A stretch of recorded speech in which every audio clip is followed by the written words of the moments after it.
하나님의 말씀 보도록 하겠습니다. 사도행전 9장 8절부터 21절까지 말씀을 보도록 하겠습니다. 한 절씩 교독하도록 하겠습니다. 8절을 제가 먼저 읽습니다. 사울이 땅에서 일어나 눈은 뜨으나 아무것도 보지 못하고 사람의 손에 끌려 다메섹으로 들어가서 그때 다메섹에 아나니아라 하는 제자가 있더니 주께서 환상 중에 불러 이르시되 아나니아야 하시거늘 대답하되 주여 내가 여기 있나이다 하니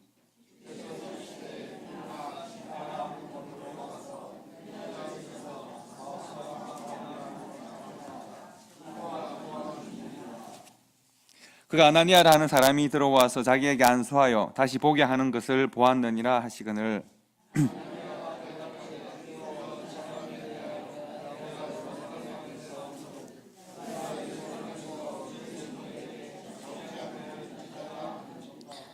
여기서도 주의 이름을 부르는 모든 사람을 결박할 권한을 대제사장들에게서 받았나이다 하거늘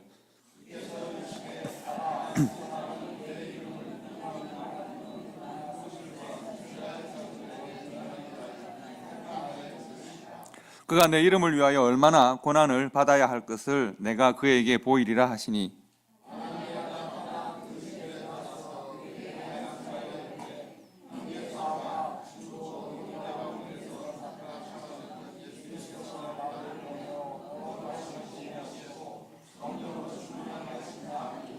즉시 사울의 눈에서 비늘 같은 것이 벗어져 다시 보게 된지라 일어나 세례를 받고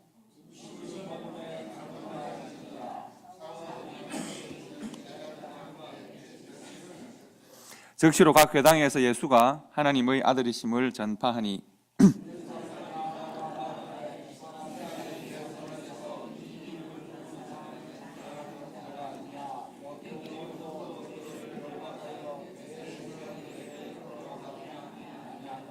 아멘.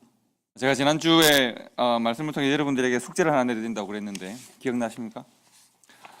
한 주간 동안 복음은 과연 우리의 삶의 능력인가? 복음은 좀 무가치하고 힘도 없고 영향력도 없는 것인가? 고민해 보라고 말씀드렸습니다. 고민해 보셨습니까?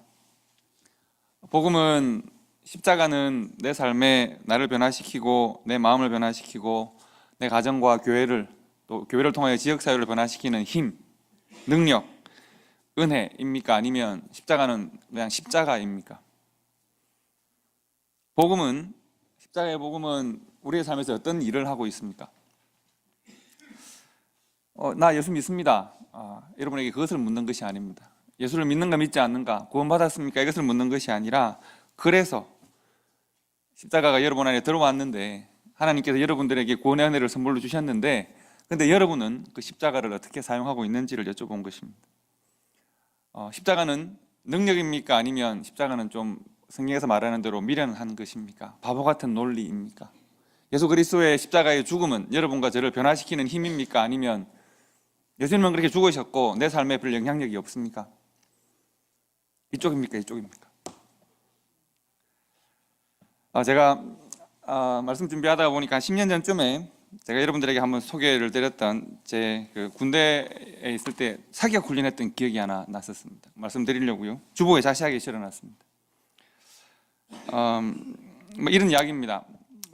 군대를 가면 사격을 다 하는데 저는 이제 장교 생활을 했기 때문에 장교들은 권총을 쏩니다. 제법 폼나고 멋있습니다. 왜 그 영화 보면 이렇게 척하게 사는 총이 있잖아요. 그걸 쏘게 됩니다. 근데 이제 사병들은 다 그걸 한 번쯤 쏘고 싶어 합니다.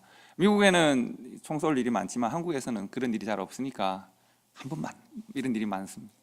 근데 이제 그날 저도 제대할 때가 다 돼가고 고참 단기 장교고 사병들 중에서 이제 장교들이 가서 총 쏘는 훈련을 하면 한 사람당 한 명씩 단기 사병이라고 그러죠. 그러니까 방위로서는 친구들이 붙어서 이제 도와줍니다. 그러면 총을 쏘면 탄창을 이렇게 준비를 이렇게 해서 총하고 같이 있다가 총을 주고 탄창을 주면 꽂아서 쏘고 탄창을 빼면 다시 받아서 쏘고 이렇게 하는 거죠.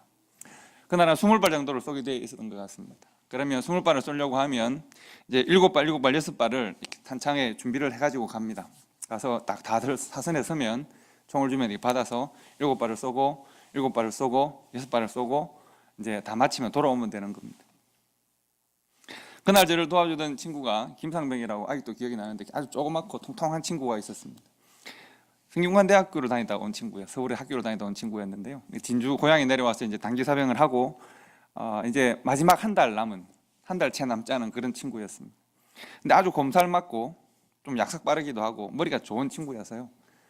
뭐 사랑을 많이 받았습니다. 저하고 가까이 잘 지냈습니다. 근데 이 친구가 이걸 한번 해보고 싶은 거예요. 그래서 제가 의장대장이었으니까 대장님 딱 한 번만, 한 발만이라도 쏘게 해달라는 거예요. 근데 그럴 수가 없어요. 또 다 몇십 명 되는 장교들이 총을 쏘는데 다들 한 명씩 단기 사병들이 다 붙어 있는데 이 친구만 해줄 수가 없어요. 그래서 그냥 총 내놔 해서 이제 총을 해서 처음 7발을 쐈습니다. 두 번째 탄창을 봤는데 한 번만 이런 걸 하는 거예요. 또 받아서 또 총을 쏘고요. 세 번째 이제 마지막 6발 남은 걸 봤는데 안 주려고 그래요. 갖고 와 해서 이제 다시 한 발, 두 발, 총알 수가 좀 작아질 때마다 표정이 좀 안 좋아지고요. 6발을 다 쐈어요. 이 친구가 뒤집어졌어요. 아니 어떻게 이럴 수가 있습니까? 내가 얼마나 평소에 대장님 잘해줬는데 어떻게 이럴 수가 있습니까? 한 발 정도 쏠 수 있는 거 아닙니까? 어떻게 이렇게 야박하게 하실 수 있습니까? 막 야단을 했어요. 하지만 굉장히 저로서는 부담스럽고 좀 부끄러운 일이죠. 왜냐하면 계급 차이도 있기도 하고 한데 너무 막 얘가 이러니까 그만하고 이제 탄피를 빨리 주워. 탄피 주면 가야 되니까요. 근데 이 친구가 탄피 안 죽겠다는 거예요. 저보고 대장님이 주라는 거예요. 내가 안 쐈는데 왜 내가 죽냐고. 안 하겠다는 거예요. 탄피 줘 임마. 싫습니다. 탄피 주라고 빨리 가자고. 안 간다는 거예요. 그리고 하는 말이 내가 제대할 때까지 총 한 번 못 쏴봤는데 내가 무슨 탄피를 내가 왜 줍냐고. 그러면서 총을 이렇게 대고는 저한테 쏘라고 막 이러기도 하고 야단을 하는 거예요. 그러니까 장난인 것을 다 알지만 좀 심하게 장난을 친 거죠. 원래 사격을 마치면 이렇게 공중격발이라고 그래서 총을 이렇게 2번 쏘게 되어 있습니다. 지한테 쏘라는 거예요. 자기한테. 내가 총도 한 번 못 쏴봤는데 저한테 쏘라고. 머리 이렇게 대기도 하고 입 벌리고 대기도 하고 막 자기한테 쏘라는 거예요. 너무 짜증이 나고 막 화가 도 나기도 하고 이런 녀석이 다 있나 싶기도 하고 진짜 그냥 이렇게 해버릴까 싶기도 하고. 하지만 사격에는 아주 심플한 원칙이 있습니다.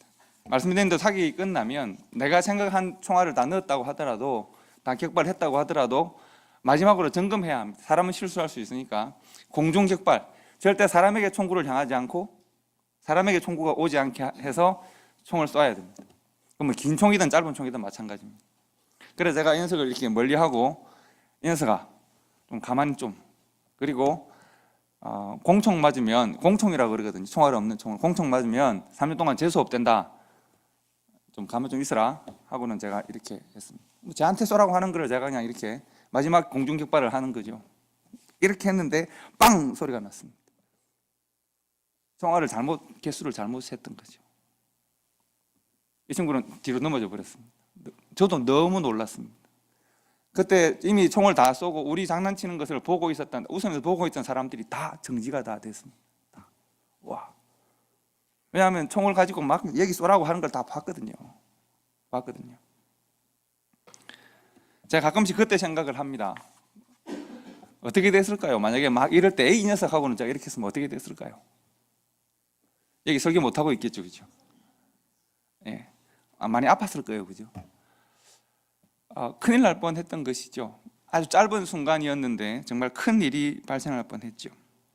늘 농담처럼 공총 쏘면, 공총 맞으면 3년간 재수업 된다, 이런 말들을 군대에서 하는 유행어처럼 농담처럼 사람에게 총구 향하지 마라, 기분 나쁘다, 이런 이야기들을 늘 했었는데 아주 그야말로 사격 훈련 수칙에 마지막에 꼭 공중을 향해서 격발을 해라 라고 하는 아주 간단하고 심플한 수칙이지 않습니까?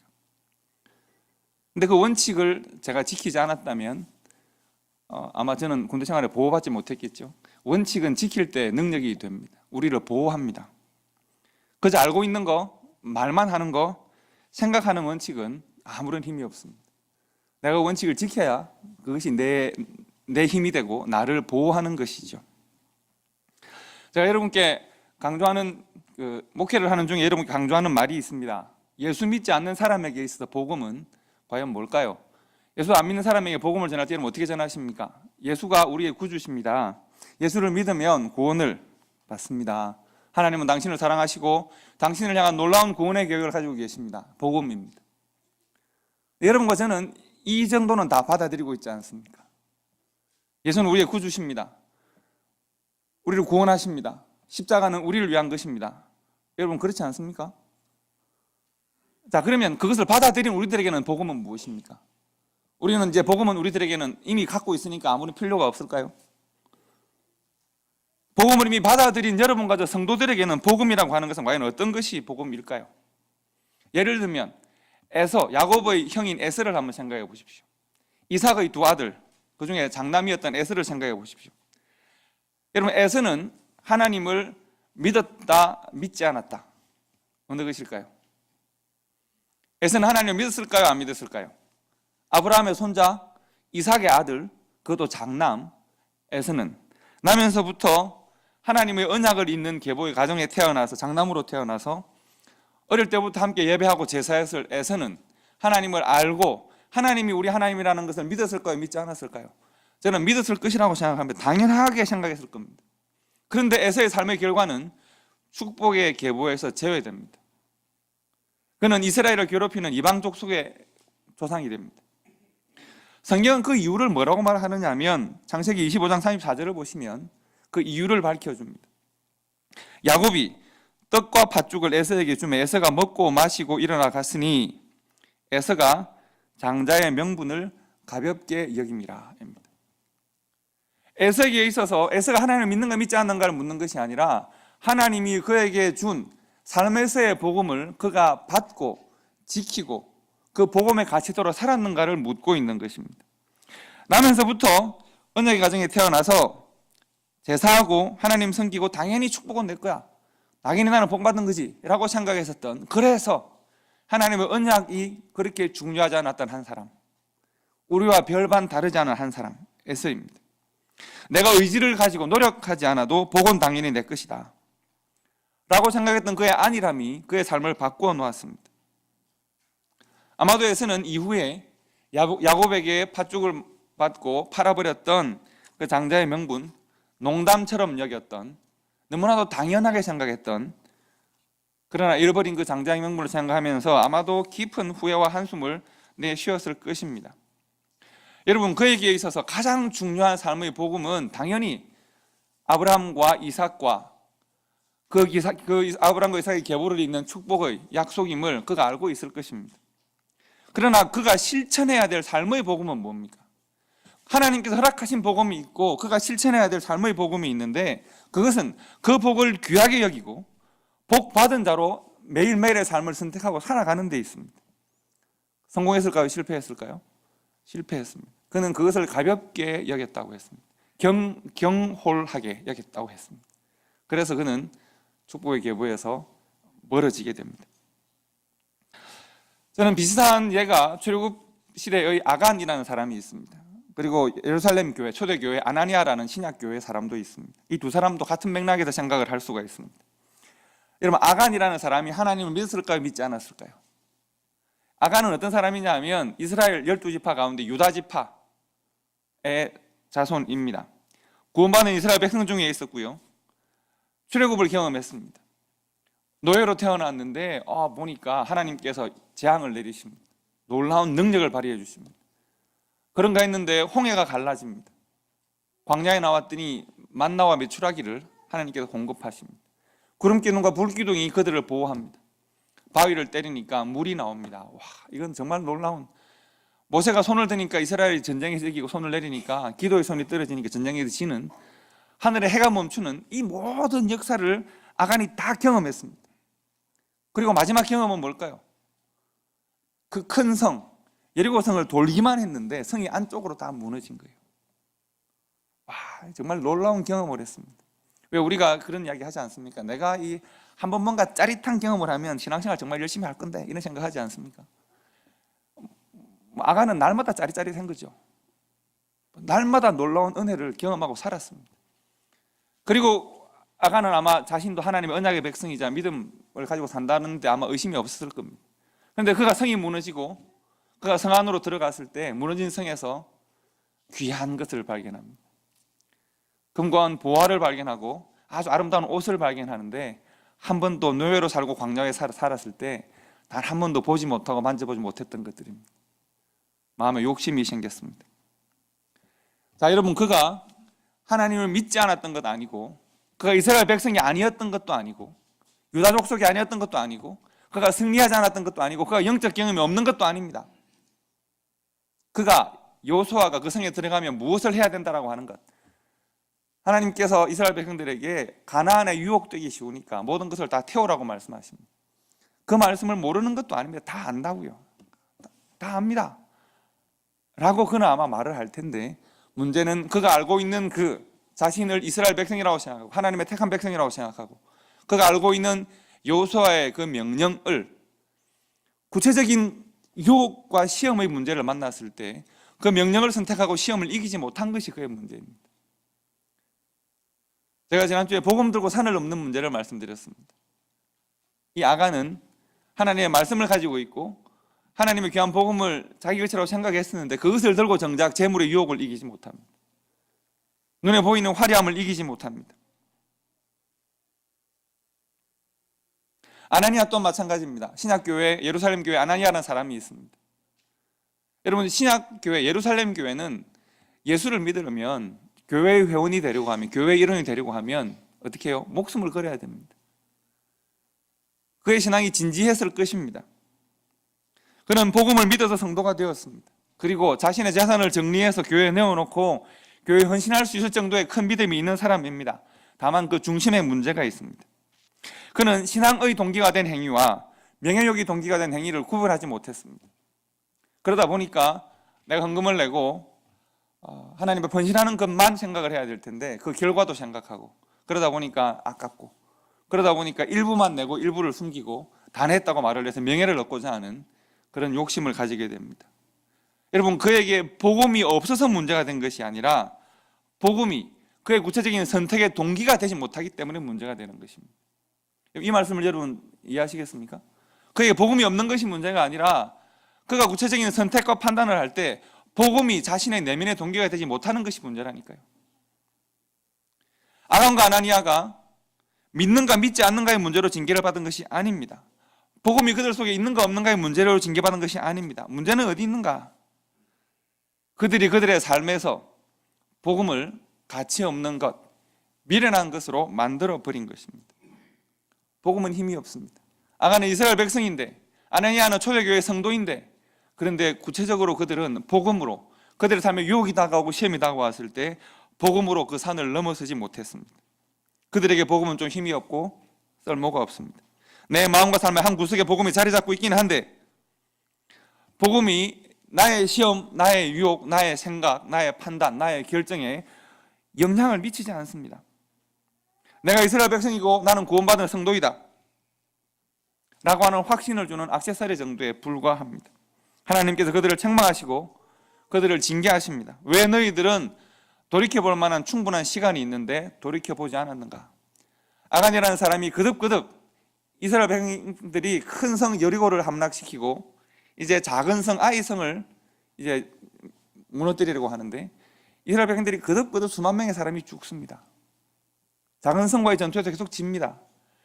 한 번, 두 번, 세 번 질 때 왜 그는 회개하지 않았을까요? 아나니아가 베드로가 여러 번 거듭 물을 때, 삽비라가 또한 물을 때 그들은 돌이키지 않았습니다. 계속 거짓으로 말합니다. 하나님께서 그들에게 책망하시는 것입니다. 너희들에게 복음을 주고 예수 그리스도의 십자가, 나의 아들 십자가의 복음을 주었는데 너희들은 왜 너희들의 시험과 유혹 앞에 왜 나의 아들의 십자가의 죽음을 가치 없는 것으로 만드는가? 왜 구체적인 너희의 선택과 판단에 나의 아들의 십자가의 죽음을 가치 없는 것으로 만드는가? 그것이 너희들의 결정을 좌우하지 못하도록 너희들의 욕심이 십자가의 은혜를 넘어서도록 만드는가? 좀 더 구체적으로 보면 또 한 좋은 예가 있습니다. 예수님께 찾아온 바리새인 청년이 있습니다. 부자라고 했습니다. 그런 바리새인이지만 예수님께 관심이 많은 사람이었습니다. 진리가 어디에 있는지를 알았던 사람입니다. 그래서 그들이 그때까지 알고 있었던 복음과는 좀 다른 복음을 전하는, 그래서 그 복음에 관심을 가지고 예수님께 나왔습니다. 그는 핵심을 질문할 줄 아는 사람입니다. 어떻게 하면 영생을 얻을 수가 있습니까? 예수님께서 그에게 복음을 주십니다. 영생은 십자가에 있다. 내 모든 것을 버려두고 나를 따르라고 말씀하십니다. 그는 율법을 지킨다고 말하는데 예수님은 십자가를 지라고 말씀하십니다. 그런데 예수님께서 십자가를 지기 전에 그가 해야 될 일이 있다고 말씀하시죠. 너의 가지고 있는 재물의 문제를 해결하라는 것입니다. 성경이 뭐라고 말하느냐 하면 그가 재물이 많음으로 근심하고 돌아갔다고 했습니다. 십자가를 선택하지 못하고 그가 근심하고 처진어깨로 복음에 대하여 등을 돌리고 자기가 있던 곳으로 돌아갔습니다. 여러분 생각해 보십시오. 그는 위험을 무릅쓰고 예수님께 찾아와서 질문했습니다. 당시에 바리새인이 예수님께 와서 진리에 관하여 생명에 관하여 묻는 것은 참 어려운 일입니다. 그는 위험을 무릅쓰고 부끄러움을 무릅쓰고 여러 사람의 눈총을 받으면서 예수께 찾아와서 질문했던 사람입니다. 그리고 그의 삶에 복음이 다가옵니다. 그가 복음을 만났습니다. 영생을 얻기를 원하는가? 참된 진리를 발견하기를 원하는가? 내 가지고 있는 재물을 내려놓고 재물 너머에 있는 십자가를 볼 수 있겠는가? 붙들 수 있겠는가? 자, 이제 그가 만난 복음을 딱 붙들고 그 복음을 들고 강을 넘고 산을 넘고 광야를 건너야 합니다. 아마도 그는 바리새인이라고 하는 신분의 산을 넘어야 할 수 있고 사람들이 가지고 있는 시선, 사회적 인식, 이러한 강을 넘어야 될 수도 있고요. 그가 극복해야 될 많은 것이, 예수를 따르기 위해 극복해야 되는 많은 것이 있습니다. 이제 과연 복음은 그의 삶의 능력이 되고 변화의 동기가 될 수 있을까? 그가 복음을 붙들고 평생 그가 가지고 있던 율법을 버릴 수 있을까? 제가 생각할 때 아마도 그는 어느 정도 그럴 수도 있는 사람처럼 보입니다. 왜요? 어려움을 무릅쓰고 찾아왔잖아요. 영생에 대하여 정확한 질문을 던지는 지혜로운 사람이란 말이죠. 아마도 그는 제 생각에 바리새인이라고 하는 신분 정도는 복음 앞에 내려놓을 수 있을 것 같습니다. 유대인이면서 바리새인이라고 하는 기득권 정도도 좀 내려놓을 수 있을 것 같습니다. 평생 내 삶을 지탱해오고 중요하다고 여겨왔던 율법도 좀 내려놓을 수 있을 것 같습니다. 그런 정도의 그런 정도의 강을 건너고 넘을 수도 있는 것 같습니다. 그런데 그가 이 복음을 붙들고 이제 이 산 저 산 앞산 뒤산을 다 넘는데 딱 복음 앞에 맞닥뜨리는 결코 넘어설 수 없는 산이 하나 훅 하고 다가옵니다. 성경은 그것을 뭐라고 말을 할까요? 결코 내가 아무리 복음을 붙들어도 결코 넘어설 수 없는 이 높은 산의 이름은 바로 재물의 산입니다. 그런 바리새인으로 와서 예수님께 질문을 했습니다. 진리를 물었습니다. 십자가의 거룩한 진리를 만났습니다. 십자가의 진리를 붙들고 싶습니다. 이것이 옳다고 인정은 하겠습니다. 그런데 내가 다른 것은 다 포기할 수 있는데 이것은 포기하지 못하겠습니다. 성경은 그것을 뭐라고 말을 하느냐 하면 그가 다른 거 어느 것 때문이 아니라 바로 이 재물 때문에 십자가를 붙들지 못하고 그가 돌아갔다고 했습니다. 그의 삶의 가치가 무엇인지가 드러나고 그의 삶의 신이, 그가 섬기는 신이 무엇인지가 드러나는 순간입니다. 그는 자신의 신을 선택하고 복음을 내려놓습니다. 복음을 등집니다. 성도 여러분, 우리가 오늘 본문에서 사울의 변화를 아주 극적인 변화를 만나죠. 사울이 부활하신 예수를 만났습니다. 다메섹이라고 하는 곳에 예루살렘으로부터 이제 말을 타고 사람들을 데리고 예수 믿는 모든 사람들을 막 포박할 수 있는 권리를 부여받고 달려가다가 예수를 만났습니다. 자신의 신념과 삶이 무너지는 순간을 만났습니다. 그 순간 무엇이 옳고 그른지가 확연하게 드러나는 순간입니다. 그리고 성경은 말을 하기를 그가 아무것도 볼 수 없는 사람이 되었다고 말합니다. 아니, 눈 뜨고 본다 한들 사울은 절망에 빠질 수밖에 없습니다. 자신은 내가 옳다고 생각하는 이 신념 때문에 다른 사람을 죽이고 다른 사람을 포박하고 가두고 고문했던 사람입니다. 내가 내 신념 때문에, 근데 이 틀린 신념 때문에 내가 얼마나 악한 일을 하였던가 한꺼번에 그것을 다 깨닫는 것이죠. 그리고 그 신념, 그 틀린 신념으로 다메섹을 가다가 이제 진리를 만나고 쓰러졌습니다. 얼마나 부끄럽고 얼마나 자기 자신이 했던 일들이 후회스러울까요? 성경을 보면 그가 아무것도 볼 수 없는 상태가 되어서 다른 사람의 손을 잡고 겨우 다메섹으로 들어갑니다. 그리고 사흘 동안에 먹지도 보지도 마시지도 못하는 사람이 되어서 한 집에 들어가서 그저 있습니다. 아마 고민하고 또 고민했을 것입니다. 생각하고 또 생각하지 않았을까요? 이거 도대체 어떻게 된 일인가? 이제 어떻게 할까? 무엇을 하고 살까? 내 인생을 지탱해오던 이 신념이 다 무너져 버렸는데 어떻게 할까? 나는 용서받을 수 있는가? 아마 수많은 생각들이 오고 갔을 것입니다. 그런데 성경은 그 다메섹, 사울에게 잡혀서 감옥에 갈 수 있었던 다메섹 교회의 한 성도에 주목합니다. 아나니아라고 하는 책망을 받아서 죽임당했던 아나니아와 다른 아나니아입니다. 다메섹에 아나니아라고 하는 한 성도가 있습니다. 아마도 교회 지도자 중에 한 사람이어서 가능성이 많습니다. 하나님께서 그에게 나타나십니다.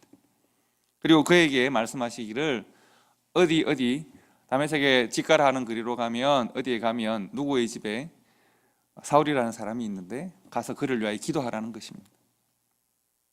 갈 수 있을까요? 아나니아는 다메섹에 있는 교회의 성도이고 아마 지도자였을 텐데 소문을 듣지 않았겠습니까? 어떤 소문을 들었을까요? 잔멸자라고 했습니다. 잔멸하는 사람, 잔혹하게 그냥 멸절시키는 정말 잔혹한 사람이 이제 가니까 조심하라는 이야기 정도는 듣지 않았을까요? 이미 아나니아도 그런 사람인 것을 알고 있습니다. 그 사람이 우리들에게 온다고 했는데 소식을 들어보니까 어떻게 하더니 갑자기 못 본다고 하더니 말에서 떨어지고 야단을 하더니 그 사람이 사라진 거예요.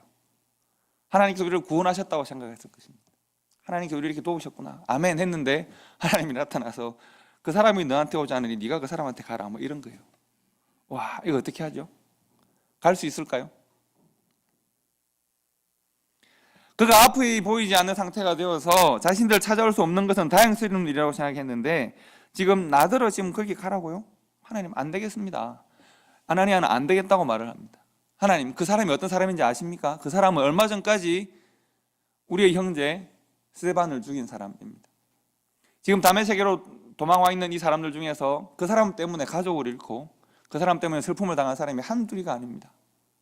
그 사람은 지금 예루살렘에서 그 일을 하고 이제 우리 다메섹 교회에 와서 우리를 바로 나를 잡아가려고 오던 사람인데 하나님, 내가 하필이면 그 사람에게 가야 되겠습니까? 하나님께서 다시 말씀하십니다.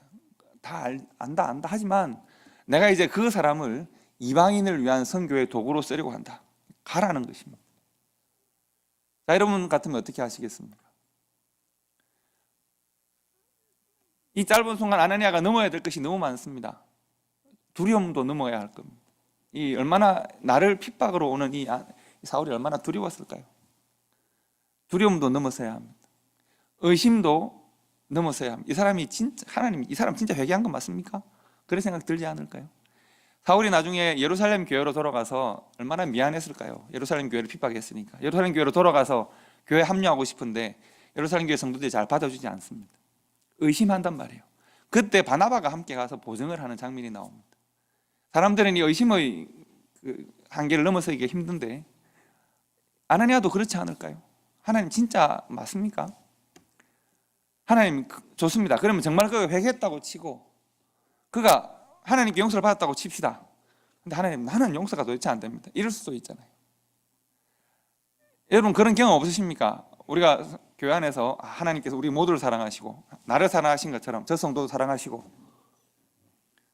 하나님이 저를 사랑하시는 거 오케이, 하나님이 저 성도 사랑하시는 거 오케이, 사랑하시라고요. 그런데 하나님, 저는 그 성도가 사랑이 안 됩니다. 이럴 수도 있잖아요. 저는 그 성도 만나기 싫습니다. 이럴 수 있잖아요. 하나님께서 나를 사랑하셔서 나에게 성도로 만들어 주신 거 좋습니다. 하나님 그를 사랑하셔서 회개시킨 거 좋습니다. 하지만 우리를 만나게 하지 말아주세요. 용서 안 됩니다. 이럴 수 있거든요. 아나니아는 지금 그런 장벽 앞에 놓여 있습니다. 사울이라는 사람을 만나야 합니다. 우리를 잔멸하려고 오던 사람이고 핍박하려고 오던 사람인데 그를 만나야 합니다. 그에게 복음을 전하고 그로 하여금 보게 해야 하고 걷게 해야 합니다. 나는 그러기가 싫습니다. 이럴 수 있잖아요. 여러분, 아나니아에게 짧은 순간 수많은 장벽들이 놓여져 있습니다. 여러분, 아나니아가 그 순간에 선택해야 될 하나님의 말씀에 순종하는 것은 그가 그 순간에 선택해야 될 복음입니다. 하나님의 우리를 향한 말씀은 때로 우리들에게 걸림이 되고 고통이 되고 아픔이 되어도 하나님의 말씀이 복음입니다. 내가 원하는 말씀이 복음이 아니라 하나님의 말씀이 복음입니다. 때로는 그 말씀이 나에게 거칠 수 있고 고통일 수 있습니다. 그러나 하나님의 말씀이 복음임을 우리가 믿어야 합니다. 아나니아는 하나님의 말씀을 선택하고 자신의 두려움, 의심, 그리고 잔멸자 사울에 대한 정오하는 마음도 내려놓습니다. 그리고 아나니아 교회로 가서 사울에게 가서 그를 형제라고 부릅니다. 그를 품습니다. 그를 위하여 기도합니다.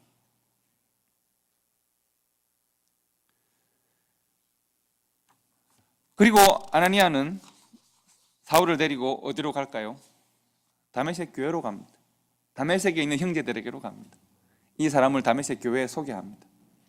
여러분, 교회도 그렇지 않습니까? 받아들일 수 있을까요? 얼마나 힘들까요? 이 사울과 함께, 우리를 죽이러 오던 사울과 함께 복음을 전할 수 있을까요? 근데 정말 다행스럽게도 감사하게도 다메섹 교회는 사울과 함께 3일 전까지만 해도 말을 타고 우리를 잡으러 오던 이 사울과 함께 그리스도의 복음을 거리로 나가서 전하기 시작합니다. 온 성이 다 놀라고 유대인들이 놀라고 사람들이 다 놀랐다고 했습니다. 왜 그럴까요? 이 사람은 이 사람과 이 사람이 어떻게 함께 있지? 이 사람은 이 사람들을 어떻게 하러 온 사람이에요? 죽이러 오는 걸로 알고 있는데 어떻게 이 사람들이 함께 있지? 라고 하는 이 사람들이 함께 같은 복음을 전하는 것만으로도 성령 하나님의 놀라운 능력이 지금 나타나고 있는 것이죠. 하나님이 함께 하시는 능력이 지금 나타나고 있는 것입니다. 그들은 의심과 분노와 원망 없이 사울을 품을 수 있을까? 그들은 사울을 품고 다메섹에 있는 성도들과 함께 회당에 가서 복음을 전하였다고 했습니다. 모든 사람들에게 하나님의 놀라운 능력이 나타나고 있습니다. 그리고 여러분, 정말 가장 중요한 변화는 사울에게 나타납니다. 여러분, 사울의 삶에 찾아왔던 흑암, 사울은 흑암 속에서 자신을 발견합니다. 아무도 만나기 싫고 만날 수가 없고 부끄럽고 죄스럽고 그야말로 아무것도 보이지 않아서 먹지도 마시지도 못하고 골방에서 성경에 보면 그가 기도했다고 했습니다. 아마 고민하고 있었을 것입니다. 그리고 하나님의 사람이 찾아와서 그에게 안수하고 기도했을 때 그의 눈에서 비늘 같은 것이 떨어졌다고 했습니다. 비늘 같은 것인데 무엇인지는 모르죠. 다만 그 모든 것들이 그를 가리고 있던 그의 눈과 마음과 그의 생각을 가리고 있던 모든 장벽들이 다 무너지는 것이죠. 그의 시선이 변하고 그의 마음이 변하고 가치가 변하고 삶의 지향이 변화되는 것이죠. 복음이 그에게 다가왔고 이제 그는 그 복음을 붙들어야 합니다. 우리가 사울이 바울 된 것은 결국 같은 이름이기는 합니다만, 우리가 성경에서 만나는 바울은 그가 하나님께서 허락하신 복음을 선택하고 복음 아닌 모든 것들을 다 내려놓았기 때문에 우리가 성경을 통해서 바울을 만나게 되는 것입니다. 십자가가 진리임을 비로소 발견합니다. 십자가 아닌 모든 것을 내려놓습니다. 예수 그리스도가 진리임을 발견합니다. 예수 그리스도 아닌 모든 것을 내려놓습니다. 그는 심지어 자신이 예수 믿기 전에 누렸던 그 모든 부귀와 영화와 명예와 그가 믿어왔던 모든 그 모든 것들을 배설물로 여긴다고 했습니다. 예수 그리스도의 진리 외에는 품을 것이 없다고 고백했습니다. 믿음이란 이런 것입니다. 여러분, 제가 오늘 복음은 우리의 능력인가라고 하는 주제로 두 번째 말씀을, 다음 주까지 말씀을 제가 한 주 드릴 텐데요. 여러분들에게 여러 사람을 오늘 소개를 했습니다. 오늘은 사람에 대해 생각하는 날이었습니다. 제가 오늘 소개한 사람들 기억나십니까? 처음에 제가 제 군대 있을 때 있었던 일 말고 그 다음 소개해드린 사람이 에서를 생각해 보라 그러고, 또 아나니아와 아간을 생각해 보라 그랬고, 또 예수님께 찾아왔던 율법사 청년, 부자 청년을 생각해 보라고 말씀드렸고요. 또 사도 바울과 아나니아와 다메섹 교회에 대해 생각해 보라고 말씀드렸습니다. 그리고 우리까지도 살짝 넣어서 한번 생각을 해봅시다. 우리까지 포함해서 같은 점이 있고 다른 점이 있습니다. 무엇이 같고 무엇이 다릅니까? 같은 점은 각각 삶의 상황에 따라 허락하신 하나님의 복음을 만났다는 것입니다. 이삭도 에서도 그러하고 아나니아도 아간도 그렇고 그리고 초대교회 성도들도 그렇고 여러분과 저도 그렇습니다. 우리는 언약의 자손, 택함받은 이스라엘 백성, 초대교회의 성도, 우리는 교회라고 불리는 사람들입니다. 우리들에게 하나님께서 복음을 허락하셨습니다. 다른 점은 뭘까요? 어떤 사람들은 복음이 그들의 삶에 들어왔는데 복음이 그 자리에 가만히 있습니다. 그 복음은 그들의 가치나 습관이나 욕심이나 본성을 바꾸지 못했습니다. 그들은 복음을 들고 이제 밖으로 나가봅니다. 그들 눈앞에 산이 있고 강이 있고 들판이 펼쳐져 있습니다. 그런데 나는 복음을 들고 아무것 넘어갈 수가 없습니다. 작은 언덕 하나 복음을 두고 넘어설 수가 없습니다. 어떤 사람들은, 그중에 어떤 사람들은 복음을 선택합니다.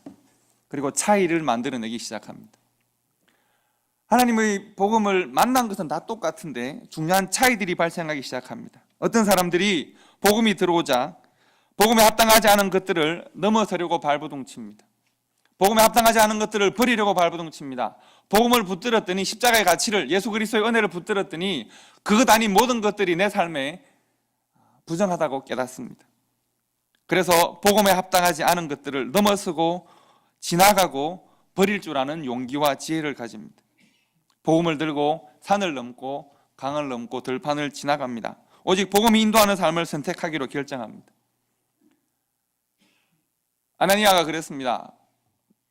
하나님께서 내게 명령하시니 두려움을, 정오심을 하나님께서 내게 명령하시니 내가 사울과 나 사이에 건널 수 없었던 높은 담을 내가 복음을 들고 넘어서서 사울을 형제라고 불렀습니다. 다메섹 교회 성도들이 그랬습니다. 우리를 잔멸하러 온 그를 형제로 품고 함께 복음을 전했습니다. 여러분과 저 자신, 우리들에게 묻기를 바랍니다. 물을 수 있기를 바랍니다. 우리와 오늘 성경에 소개한 그들은 어떤 점이 같고 어떤 점이 다릅니까? 여러분과 저는 어느 편에 속한 사람들일까요? 우리는 복음의 진리를 만나고 그 복음을 그저 그대로 내어버려 두는 사람입니까? 아니면 그 복음으로 우리가 살아가는 사람입니까? 제 질문을 오해하지 마시기 바랍니다. 예수를 믿는가 믿지 않는가를 여러분께 묻고 있는 건 아닙니다. 저는 아무런 의심이 없습니다. 예수를 잘 믿으신다고 생각합니다. 여러분의 믿음은, 그런데 여러분의 믿음은 여러분의 삶에서 능력입니까? 아니면 믿음은 그저 믿음입니까? 지난주 설교 말씀, 지난주 본문 말씀 기억하십니까? 어떤 사람들에게는 십자가의 은혜가, 예수 그리스도의 십자가가 참 어리석고 미련한 것이라고 했습니다. 내 삶에 아무런 영향력을 발휘하지 못합니다. 그러나 어떤 사람에게는 십자가는 능력이자 자랑이자 영광입니다. 우리는 예수 그리스도를 참 미련하고 어리석은 선택을 한 사람으로 만나고 있습니까? 아니면 나를 변화시키는 능력의 십자가로 만나고 있습니까?